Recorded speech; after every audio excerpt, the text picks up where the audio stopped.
Alright guys, I promised an update. Here's what I got. So I'm working on removing this exhaust here.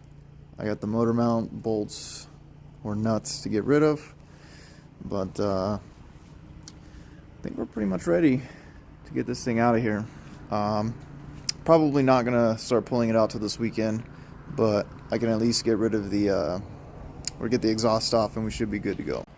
So that's my update as of right now. We got new video coming out Friday, and then I believe it's this video series that I'm filming right now is going to come out after that, and then yeah, then we're going to get into what caused this head gasket issue. So let's find out together.